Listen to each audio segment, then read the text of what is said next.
Our next speaker is Keka DasGupta. She's an award-winning PR marketing strategist, speaker, executive trainer, and entrepreneur with 20 years of experience. So please welcome Keka. So how can we get our employees to be more productive?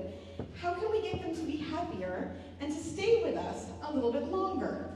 So those are challenges that we obviously face in the industry on an ongoing basis. But that leads us to the question, why are we using the wrong currency at work to make that happen? If we want more productive employees, we want them to be happier, we want them to stay longer, we're kind of doing it a little bit wrong. So that's what we're going to talk about. Let me start by asking you this. Who do you work for? If someone came to you and asked you that question, you're likely to say, I work for the company that employs you, IKEA, Johnson & Johnson, Schwarzkopf, whatever it might be. But is that really who you work for?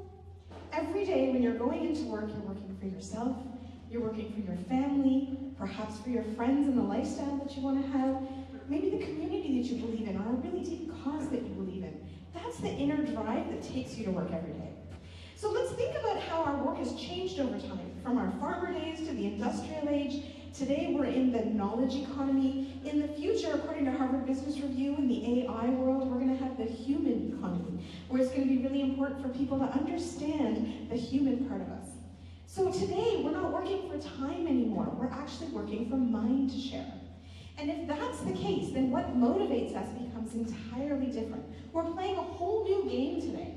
And so, on our phones, on our emails, we have a responsibility 24/7 to be accountable to our work, to do the things that we do. How many of us can really just leave our work at the end of the day and forget it? As much as we'd like to, we don't live in that world anymore. But when you come to work, sort of almost feel like you're being babysat at work, right? So your mind is the asset for companies. So your employees' minds are what you want to use, but we're kind of having them sit in an office and spend a particular amount of time there. They're getting paid for those hours, but then they have to keep going. According to a global survey by Gallup poll, only 13% of workers around the world are engaged with their work. It's a little bit sad. So we've got to do something different. We've got to change things up. But right now, we're trying to put a square peg into a round hole. All too often, we're hiring for skills only, hiring for experience, and not for the people that have that drive and the passion for the work that we want to do.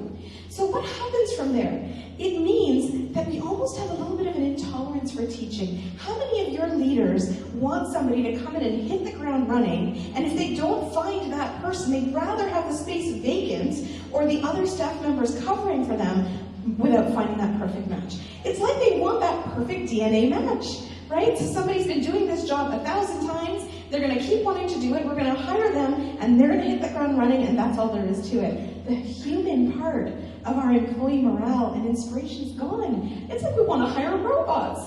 But that's not what happens. We don't think like robots.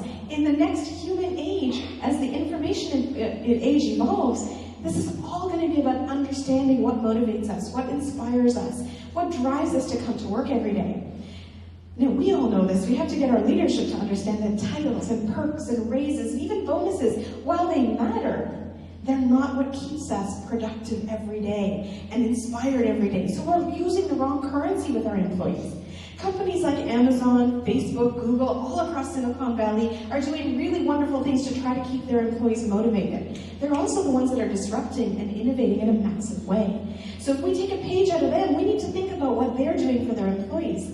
They're charging their inner drive, that fuel that kind of just sits in our gut, and makes us want to go to work, makes us want to do something and make a difference. That's what we have to charge at work every day. That's the currency in the knowledge age that's going to make a difference.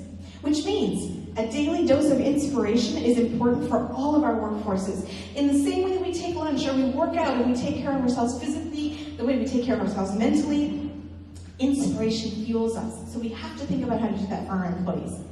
Freedom and flexibility, too, is really critical, right? We're asking people to be connected 24/7, but we're paying them for 8 hours at the end of the day. And so how do we give them the freedom and flexibility? We're not taking them as a physical asset. It's what's in their minds.